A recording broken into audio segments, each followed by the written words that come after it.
copy this girl like a complete idiot.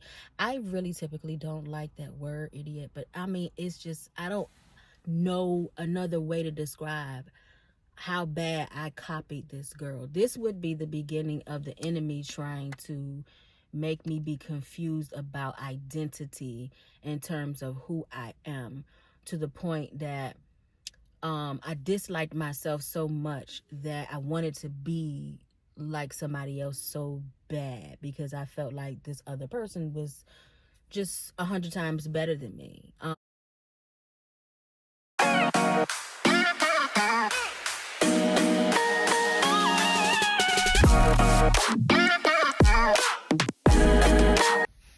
Hey y'all.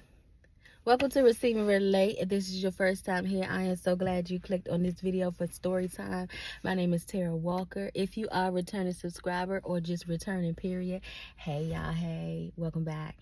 So this story today is about when I used to copy this girl like a complete idiot. I really typically don't like that word idiot, but I mean, it's just, I don't know another way to describe how bad I copied this girl. This would be the beginning of the enemy trying to make me be confused about identity in terms of who I am, to the point that I disliked myself so much that I wanted to be like somebody else so bad, because I felt like this other person was just 100 times better than me. I'm sure a lot of you went through this before. You copied somebody or wanted to be like another person. But I took it to to the max. Like, it was terrible. Like, every time I think, even when I was writing the story in the book, it's gonna be this book is in Cage Girl, link in the description box below. Every time I think about it, and when I was writing this story, I was just like, God, why you let me? Because now, oh my gosh, now I think this is why. I think the reason why I despise a copycat so bad right now, I mean, when I say I mean literally despise, is because Satan copies God to so much, to the degree that that's like why I got kicked out of heaven anyway, right? He thought he was gonna be God, right? And so still to this day, I don't know why that Bama think he still can be God, but nonetheless, he copies him so much, but he does his stuff demonically, right? So I think that's why I despise it so much now. But child, I ain't know nothing about that back then. And when I was a kid growing up, there was a young lady that I thought I was friends with, right? And if you have saw the previous story, Bloody Mary, if you watched that and you watched the part where I said the girl that went with me to the summer party, that was the girl I'm talking about. I named her Simone, I believe, in the book. And that's who I'm talking about right now. That the one that ended up eventually talking about me, making fun of me and my dad with another girl. Okay, her. So that's crazy, right? Even after that, I still tried to copy this girl. So it was so bad that, I mean, I copied she was bow-legged, and I'm slightly bow-legged too. But she has like a very noticeable bow leg about her. I wished I had the type of bow leg she had. I didn't realize when I was younger I was bow legged. Somebody had to literally show me and tell me when I was older. Like, I think I was a teenager. I didn't realize I was. But I definitely wasn't to that. Like, it was like a literal bow with her.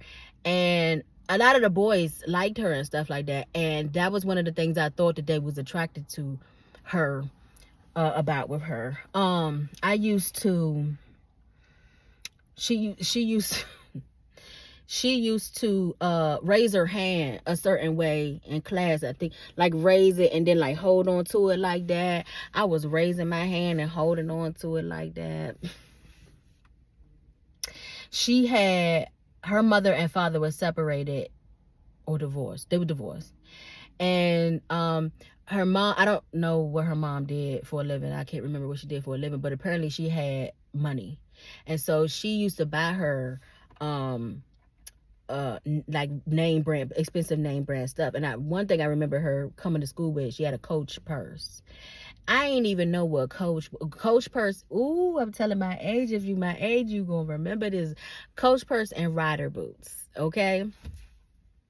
I wanted a Coach Purse and rider boots, and I'm gonna tell y'all, so y'all gonna laugh. I remember going home one day and telling my mom, I want a Coach purse, and she was like, "You got Coach Purse money?" You know, the typical parent response or whatever, right? I ain't getting no Coach Purse, but I tried to get. I tried to have whatever she had and I couldn't get. I tried to get as close to it. Oh, let me tell you what else I did. Thank you, Holy Spirit, for reminding me. Now I've been a singer since I was 6. I've been singing since I was 6 years old. But in this school, they didn't have a choir, but they had a band. Yeah, no, they didn't have a choir in this school. I had to think. No, they didn't have a choir, but they had a band, and she played the clarinet, right? You guessed it. Guess who asked their mother for clarinet lessons? Yes, she, me, her. And I played, and I actually was pretty good at it. Just like I was good at playing. I played the piano when I was 7. I don't think I mentioned that before. I had one recital. I did it. I played that piano. Didn't miss a beat. Didn't skip a beat. Didn't mess up at all. I think it's naturally in me, because we have musicians in our family. My uncle has been the minister of music in his church for, I think, over 50 something years. So it's just, and we have singers too. It's in my blood. But when I was 7, even though, remember how I said there was no kids in my neighborhood, I still didn't want to practice. I wanted to go outside and play, even if it was by myself. I regret to this day. I wish my mother actually would have pushed me to keep playing, because I'm telling you, I ain't even trying to toot my own horn, y'all, but I would be a beast right now. But eventually I want to get back into playing. I really do. I want to get back into learning and playing again, and keeping with it. But anyway, so back to the story. I played the clarinet. I know this Bama was sick of me. I know she had to be, and she was, because there was another little girl that she was friends with, the one that she was talking about me with at the sleepover, and she couldn't stand me. And I think it was too because she could see me copying too, but also, I think that my friend was going back and venting to her and stuff like that too. So her anger for me just got worse and worse and worse. But y'all, I copied this girl like an idiot, man. Like, oh, I gotta give myself grace though, because I didn't know my identity. You know, I was a kid. I was 9 years old, 8 and 9 years old around this time when I was doing this. 8, 9, and 10 actually, because I was in school with her from 4th to the 6th grade. So we talking 3 years. I was in school with her. We didn't go to the same middle school. Matter of fact, I haven't seen her since I left elementary school, to my knowledge.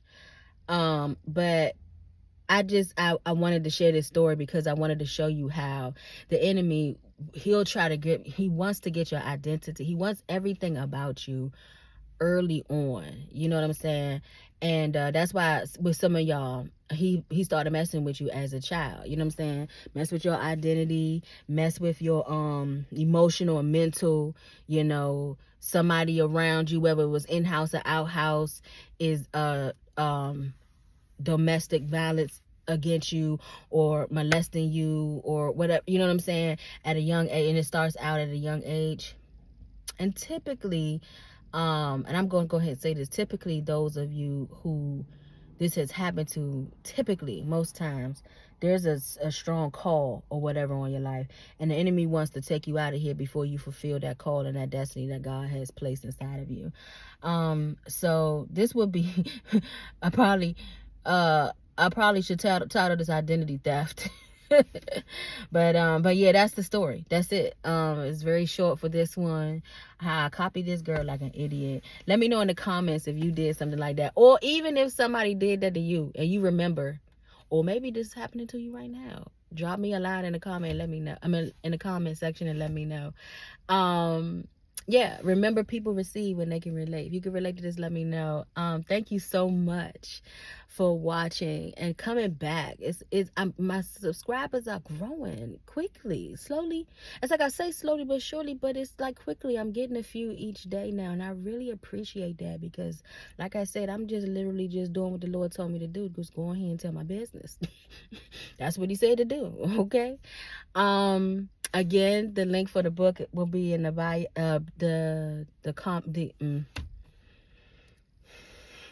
The link for the book and the ebook will be in the description box below.